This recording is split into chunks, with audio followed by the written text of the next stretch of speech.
बिस्मिल्लाहिर्रहमानिर्रहीम अस्सलाम वालेकुम। क्या हाल है गाइस? ठीक ठाक।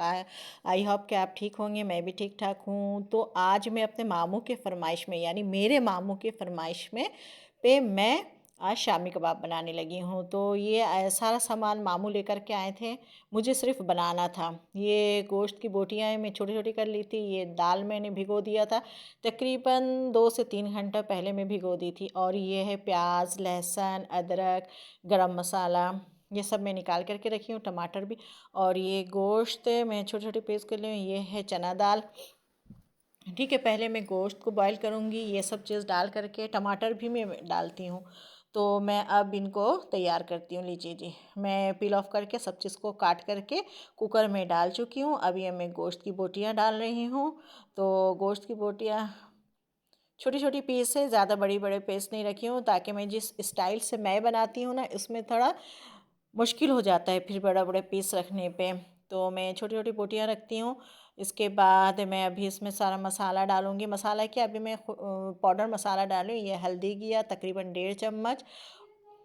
मैं हल्दी भी डालती हूँ, यानी कि तमाम पाउडर मसाला मैं डालूँगी इसमें। ये है लाल मिर्च, मुख्तसर थोड़ा सा लाल मिर्च डाली हूँ मैं, रेगुलर लाल मिर्च जो होते हैं वो डाली हूँ मैं।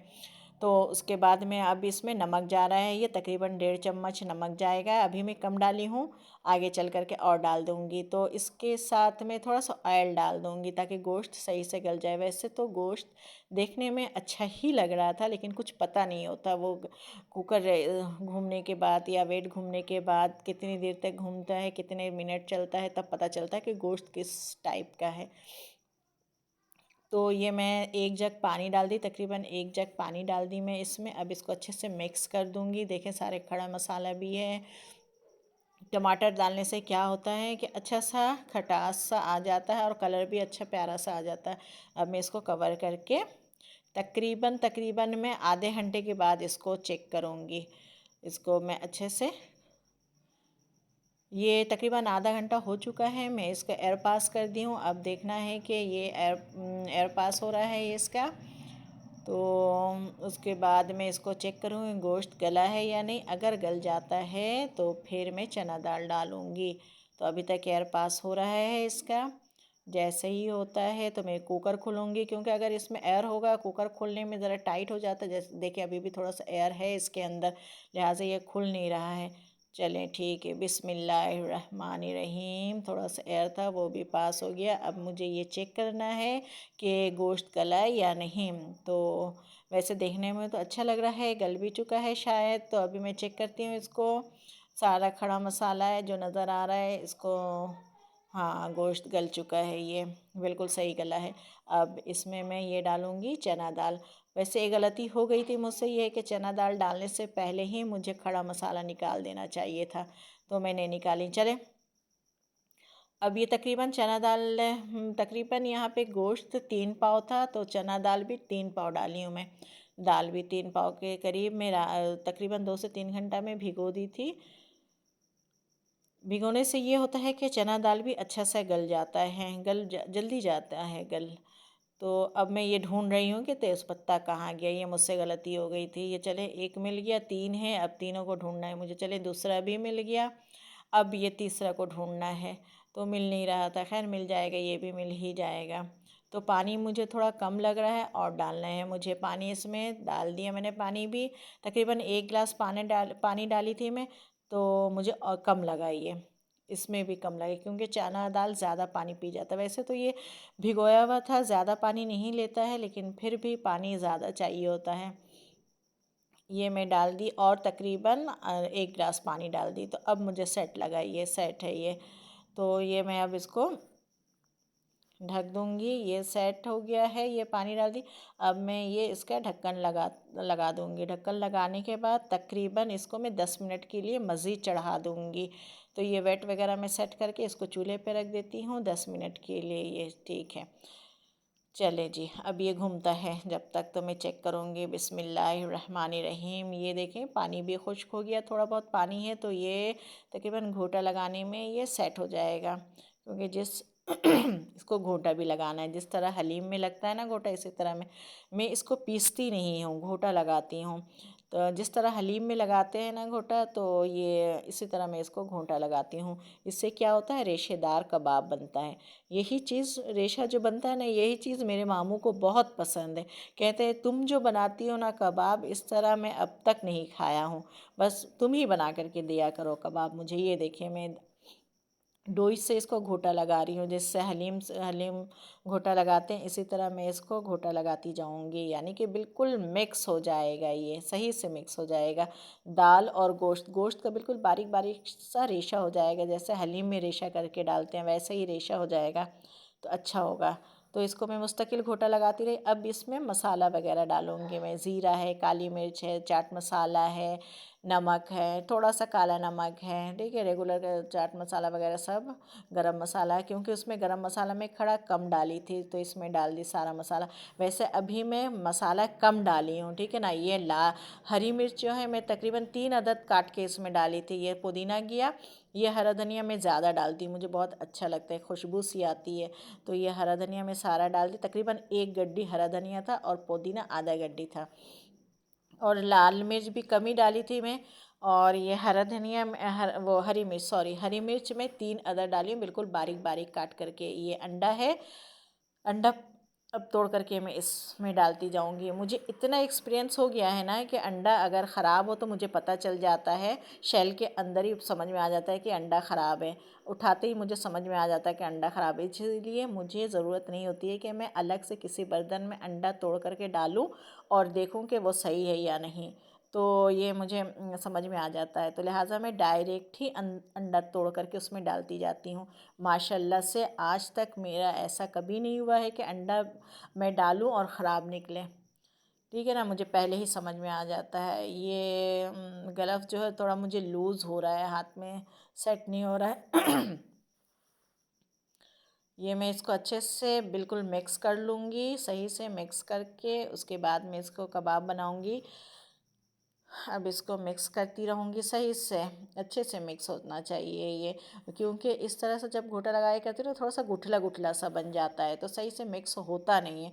लिहाजा इसको काफ़ी देर तक सही से बिल्कुल मिक्स करना पड़ता है। ये खैर मिक्स हो गया है, अब हम इसको कबाब बनाते हैं। अभी सिर्फ मैं मामू के लिए बनाऊँगी, क्योंकि मामू मिर्च मसाला थोड़ा कम खाते हैं, तो लिहाजा मैं 6-7 जो है मामू के लिए बनाऊँगी।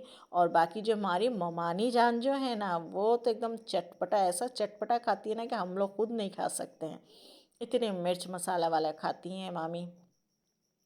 अरे मैं ये अब मामू के लिए अलग से बना करके रख दूँगी। तो मेरे मामू जो हैं वो शौकीन है खाने पीने के भी, लेकिन मानी से कम शौकीन है। मामू के लिए मामू ने कहा था कि मेरे लिए थोड़ा मिर्च मसाला कम ही रखना, तो मैंने कहा चलें ठीक है, मैं रख दूँगी, मिर्च मसाला भी कम ही रखूँगी आपके लिए भी। तो ये मेरे मामू के भी बन गए, मैं अलग से ट्रे से मैं इसमें ट्रांसफ़र कर दी। और ये है मामी के लिए, मेरी मानी के लिए अलग से मैं बाद में फिर अलग से बाद में, यानी कि फिर मैं तकरीबन 10-15 हरी मिर्च इसमें काट के डाली हूँ, जो मैं मिक्स कर दी, इसे मैं मिक्स करके ये अलग से बना दी। इसमें एक पर्ची लिख करके मैं डाल दूँगी कि ये मामू के लिए है। तो अब मैं क्या अपने घर के लिए भी थोड़ा सा बनाई थी, इसके लिए मैं ग्रीन चटनी निकाली अपने लिए। ये मिर्च और हरा धनिया पुदीना की चटनी है जो मैं निकाली अपने लिए। अब ये ज़रा फ्रीज़र किया हुआ था तो जमा हुआ है, तो मैं अपने घर के लिए भी बनाई थी। अच्छा, इत्तेफाक से ये क्या हुआ कि दो मेरी जानने वाली खातून आ गई। अच्छा, पहले मैं इसको सेट कर ली थी, फ्रिज में थोड़ी देर के लिए रख दी थी कि ये सेट हो जाए थोड़ा सा, क्योंकि इस तरह नरम हो जाता है। तो अब मैं इसको तलने लगी थी, जो मेहमान खातून आई थी मैं उनके लिए तल रही थी। अच्छा, ढक दी थी मैं, ताकि ढक के तलने पे देखें किस कदर फुले फुले से कबाब बनते हैं। देख रहे हैं, शायद आप लोग को नज़र आ रहा है सही से, ज़रा करीब करके दिखाओ, हाँ ये देखें। तो देखें ज़रा फुले फुले से कबाब बने हैं ये मेरे। तो अब मैं ये इसीलिए ढक देती हूँ मैं इसको, ढक कर के तलने से अच्छा सा बन जाता है। तो लिहाजा हम बात कर रहे थे कि मेरे को दो गेस्ट खातून आ गई थी मेरे जानने वाली, तो उनके लिए भी मैं बनाने लगी। मैंने कहा ज़बरदस्त, आप लोग आ गई हैं अच्छे मौके पे।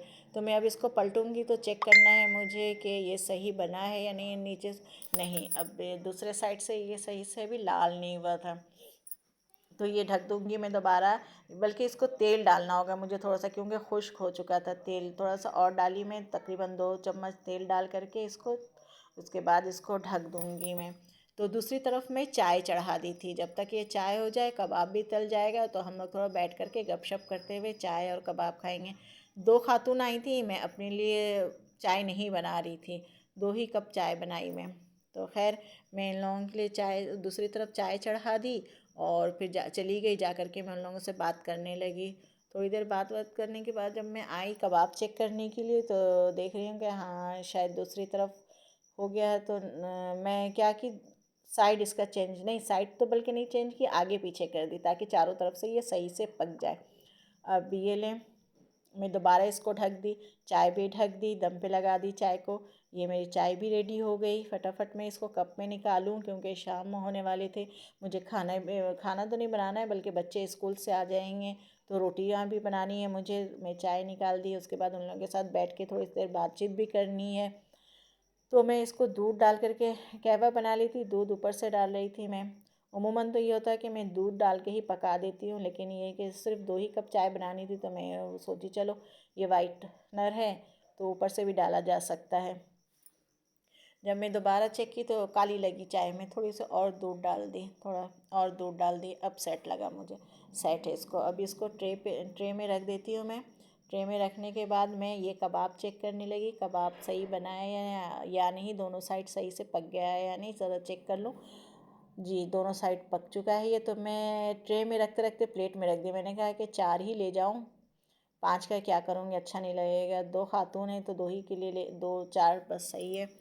मुझे तो अभी खाना भी खाना था, खाना खाना नहीं था, खाना बनाना भी था।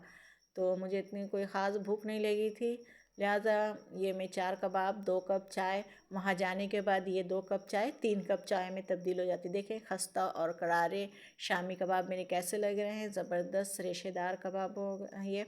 तो अब मैं हम लोग ये बातचीत करने लगे। उसके बाद मैं आ गई, जब ये लोग चली गई तो फिर मैं आ गई, रोटी बनाई, रोटी वगैरह बनाई। फिर अलग से मैं कबाब तली, बच्चों के लिए सबके लिए कबाब तली। ये रात का खाना हो गया हमारा। और ये चटनी निकाल ली। तो रोटियां मैं बना ली थी सबके लिए। अब मैं चेक करूँगी इसको कैसे बने हैं। अगर आपको अच्छे लगे तो मुझे कमेंट्स करें, लाइक करें। ठीक है, जब तक के लिए अल्लाह हाफिज़। तो देखें किस तरह खस्ता और करारे कबाब सबको तो बहुत पसंद आए। आप अब बताइए कैसे लगे हैं।